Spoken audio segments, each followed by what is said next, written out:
William Pittenger, and I'm going to read to you from the Constitution of the United States. And George Washington said after its passage, its only keepers, the people. Now, briefly, I'm going to tell you what my qualifications are. 13 years I served in the Army, and I was medically retired, after which I had gotten a rich and unpleasant experience in the civilian world as an observer, which also encouraged me to start doing research on my own about our society in general and the things that impact it.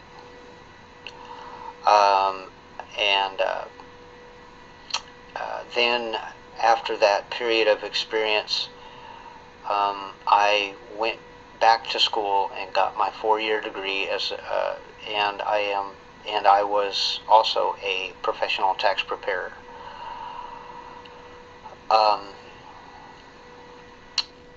And my bachelor's degree was in accounting. Now, understand that a bachelor's degree in accounting doesn't mean that you took a bunch of classes on math. In order to get there, you had to have a completely rounded education. So I had to have biology, psychology, management courses, financial management courses, budgeting courses, governmental accounting, corporate accounting, tax accounting. I had to have all of that, and we had to also do in-depth reports on the global economic status, so that we could determine if we were to improve or build a company in a particular area of the world, where would we do it, where it would be cost efficient, would produce employment, and create profitability for the company.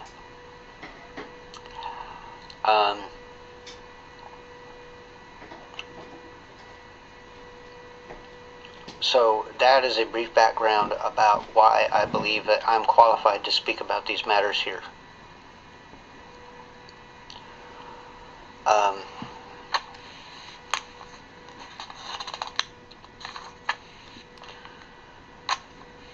In the excerpt, there's an introduction that I'm going to read to you, written by Ronald M. Mann, Deputy Director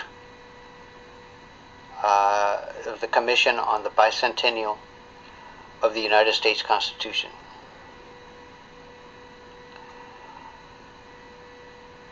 George Washington was administered to oath or affirmation of office as prescribed by Article 2, Section 1, on April 29, 1789, to which he added, "So help me God." He then made a few brief remarks. "I shall take my present leave, but not without resorting once more to the benign parent of the human race in humble supplication that since he has been pleased to favor the American people with opportunities for deliberating in perfect tranquility and dispositions for deciding with unparalleled unanimity on a form of government for the security of their union and the advancement of their happiness, so his divine blessing may be equally conspicuous in the enlarged views, the temperate consultations, and the wise measures on which the success of this government must depend." Sadly, Mr. Mann writes, with the passing of time, the oath or affirmation of office has become perfunctory. It has lost its meaning, to many of our elected leaders.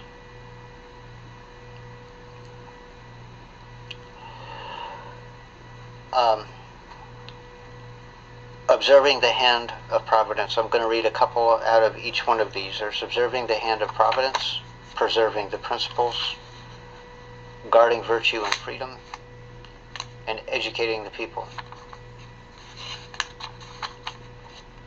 In observing the hand of providence, George Washington stated, "The adoption of the Constitution will demonstrate its visibility, will demonstrate as visibly the finger of providence as any possible event in the course of human affairs can ever designate it." Daniel Webster, "I regard it, the Constitution, as the work of the purest patriots and wisest statesmen that ever existed. Aided by the smiles of a benignant, gracious providence, it almost appears a divine interposition in our behalf.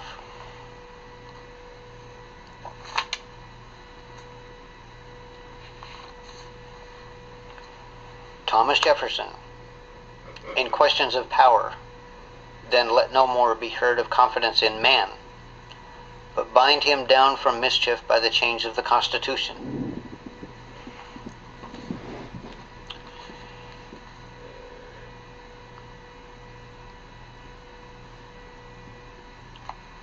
And he again wrote, "To preserve our independence, we must not let our rulers load us with perpetual debt. I am for a government rigorously frugal and simple."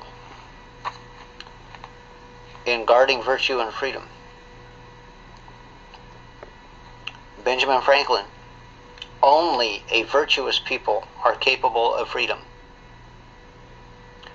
As nations become corrupt and vicious, they have more need of masters."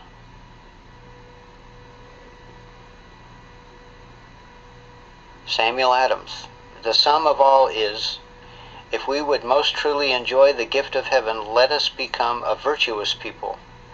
Then shall we both deserve and enjoy it. While, on the other hand, if we are universally vicious and debauched in our manners, though the form of our Constitution carries the face of the most exalted freedom, we shall in reality be the most abject slaves."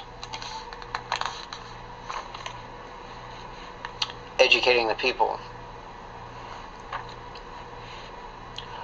James Madison, "A well-instructed people alone can be permanently a free people."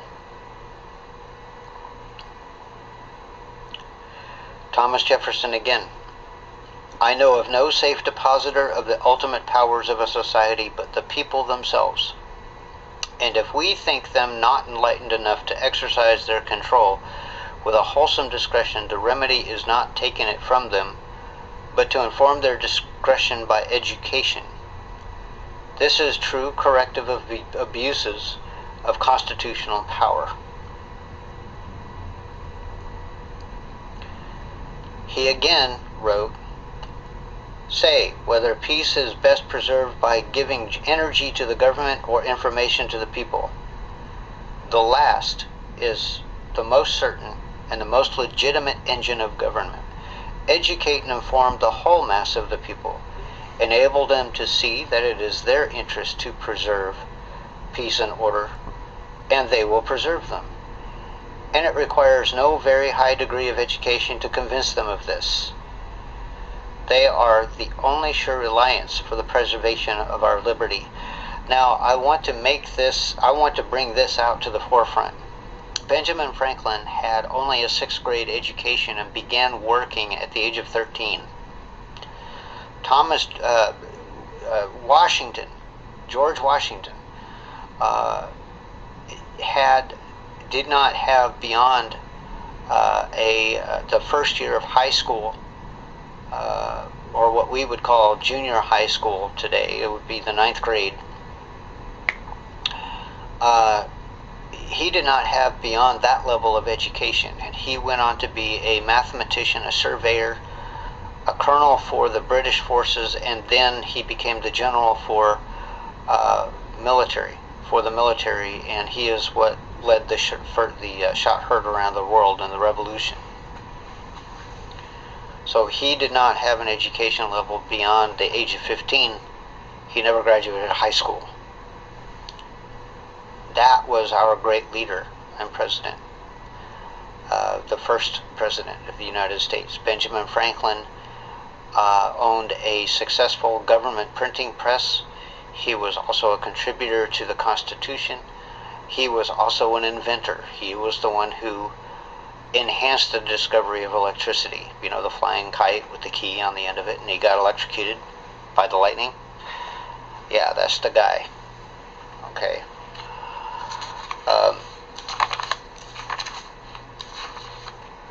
Alright, now, this is all part of the education process here that I'm hoping people will get a hold of.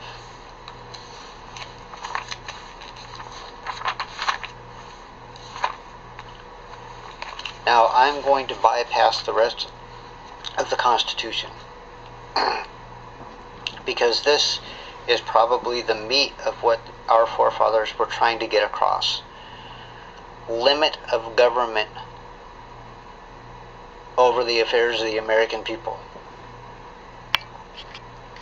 And I'm going to read these before I continue to say what I'm going to say. Amendment 1. Congress shall make no law respecting an establishment of religion, or prohibiting the free exercise thereof, or abridging the freedom of speech or of the press, or the right of the people peaceably to assemble, and to petition the government for a redress of grievances. Amendment 2. A well-regulated militia, being necessary to the security of a free state, the right of the people to keep and bear arms shall not be infringed. Amendment 3. No soldier shall in time of peace be quartered in any house without the consent of the owner, nor in time of war, but in manner to be prescribed by law. Amendment 4. The right of the people to be secure in their persons, houses, papers, and effects against unreasonable searches and seizures shall not be violated, and no warrant shall issue but upon probable cause, supported by oath or affirmation, and particularly describing the place to be searched and the persons or things to be seized.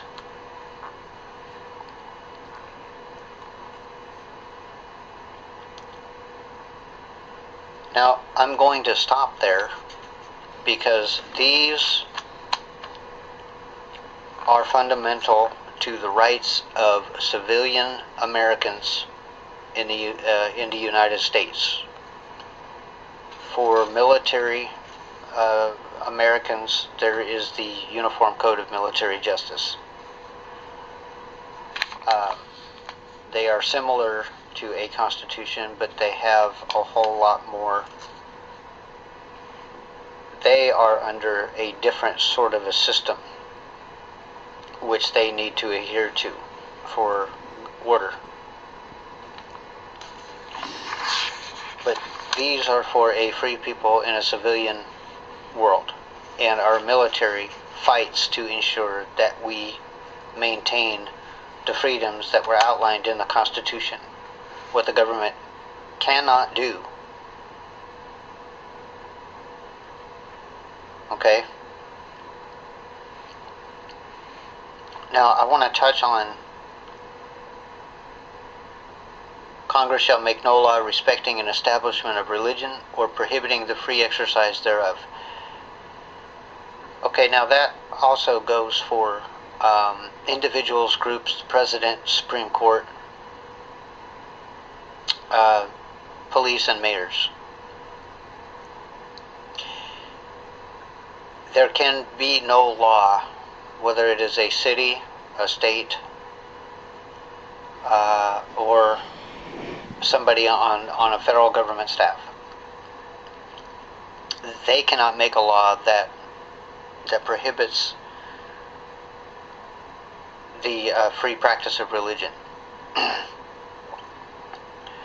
That also includes individuals and groups of people, as well as other religions. Now, when people say that our forefathers did not establish our country on Christian principles, well, they're sort of right. But what needs to be highlighted is that they did not establish the country on a predominant religion. That needs to be corrected. When people come to the United States, they're supposed to be able to freely exercise their religion under the law, the supreme law of the land. In other words, they can't be doing anything illegal while practicing their religion. They can't be going hacking people's heads off. They can't be murdering people in the name of their religion. They can't be using God as an excuse for committing crimes. They simply can't do it. This is all against the law. It's against the Constitution.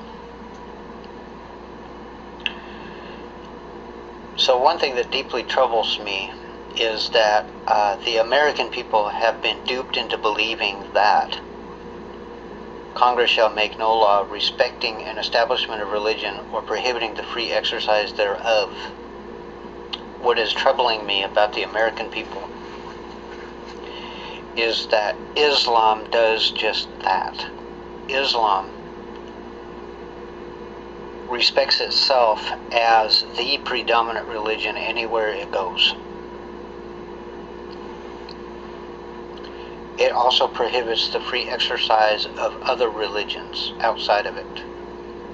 It also prevents freedom of speech, freedom of the press. It prevents the right of the people to peacefully assemble into one place if it's not under Islam. And it doesn't allow people to petition the government for a redress of grievances. You are not allowed to complain against the government against the governing authorities in Islam. They are totalitarian. You do as they say. Period. Reverend Louis Farrakhan will verify that to you. And he is the leader of the Nation of Islam in the United States. And he supports totalitarianism. He supports a government like Sharia law.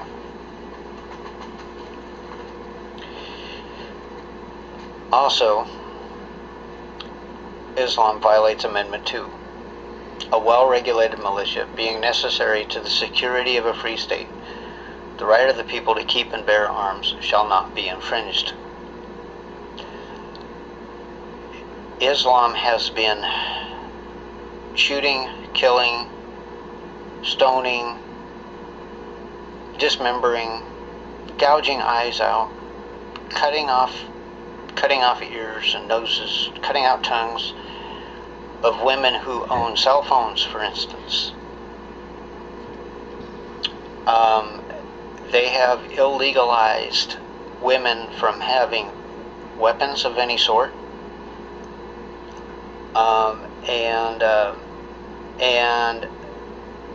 anyone who is not part of a military type regime cannot have a weapon either. It's illegal for them to have weapons. Because understand that Sharia law is totalitarian in nature. And so if you are chosen to be a part of Islam and you're a part of a military movement, then you will be allowed to have a weapon. But if you are not chosen, then you are a subject. And if you are caught with a weapon, the penalties are severe, anywhere from dismemberment to stoning to beheading. Anything goes. No soldier. Now, Amendment 3. Now, this has been a constant violation, and this is what they will do in the United States if they're allowed to continue to have a foothold in the United States. Amendment 3. No soldier shall in time of peace be quartered in any house without the consent of the owner, nor in time of war, but in a manner to be prescribed by law. In the Gaza Strip, the Hamas are the ones that they're the military power there, and they are the ones that are responsible for all the missiles being lobbed into Israel, and they are the ones that put those missiles in apartment buildings, residential areas, parks, hospitals, schools, because they use the people, the innocent people, the unarmed people, the ones who are unable to defend themselves in the event of an attack. They use the people to protect their weapons and also to create a public relations scandal against Israel for defending itself against the Hamas and their continuous lobbing of missiles into Israel. What they do is they will go to an innocent civilian's house, parents with children, and they will choose the most innocent that they possibly can, and they will tell them, look, we're going to stage an attack, so we're going to put this missile in your front yard, and we want you to stay in your house, and we want you to play around this missile while we're firing it off, so that when they are tracked and they are fired back in and one or two of you are killed, we can use it as an excuse to say that Israel is targeting civilians. And these people don't have a choice, and they're forced at arms to allow their children to play around these things, and they're forced at arms to stay in their homes, and they may even occupy their homes. So they will violate this Third Amendment. You will not be able to enjoy the safety and security of your own property. Okay?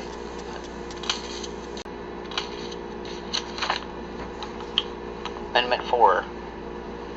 I know I read this before. The right of the people to be secure in their persons, houses, papers, and effects against unreasonable searches and seizures shall not be violated, and no warrant shall issue but upon probable cause, supported by oath or affirmation, and particularly describing the place to be searched and the persons or things to be seized.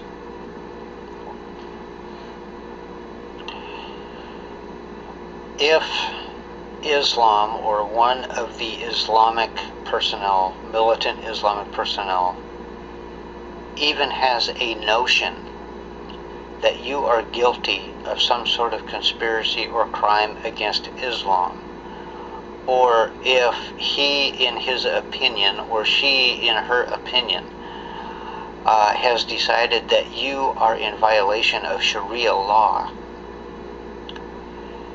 at any given time they can conspire with their other buddies, militant Islamic buddies, to raid your house, your papers, your effects, search and seize your personal property.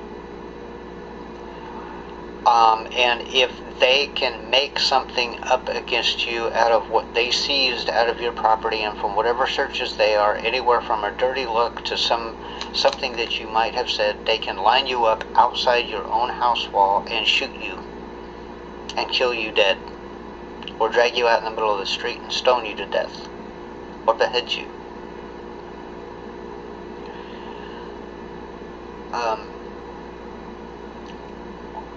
I just thought it was important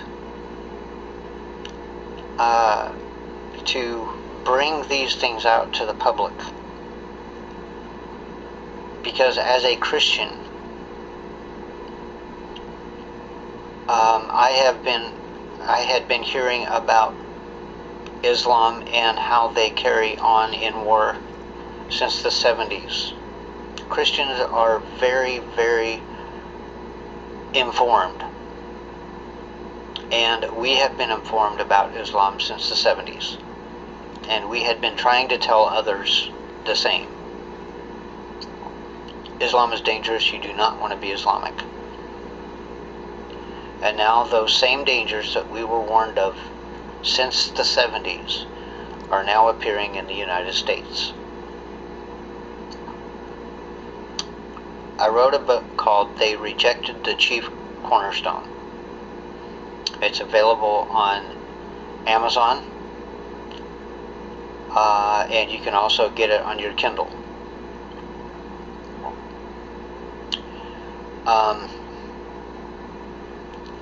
That tells you exactly what the injustices of Islam are. It shows you graphic pictures of what happens to people who are believed to be in violation of Sharia law. It also takes the Torah and compares it with Sharia law and shows the vast difference between the two. It has a full complimentary copy of the United States Constitution in it, which can be used as a reference. I strongly encourage that you get this book. It is very, very informative, and it has authoritative resources that you can go check out for yourself.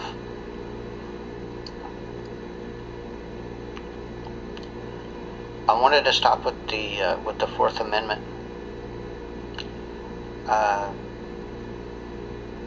because these are the fundamental amendments to our safety and security from our own government.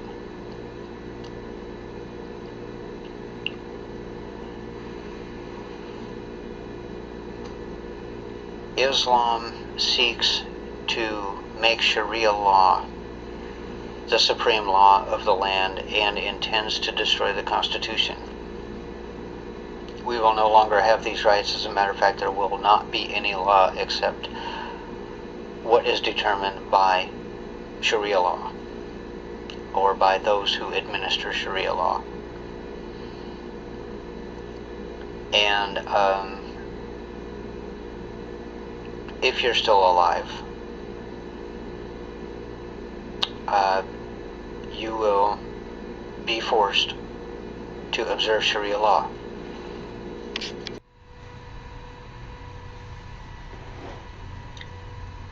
This is deeply disturbing. And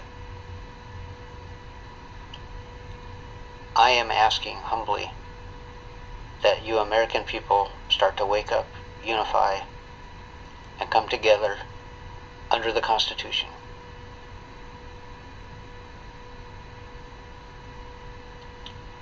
Because if you don't, the Sharia law is going to come in, and it's going to take your freedoms away, and you will be beheaded, and you will die.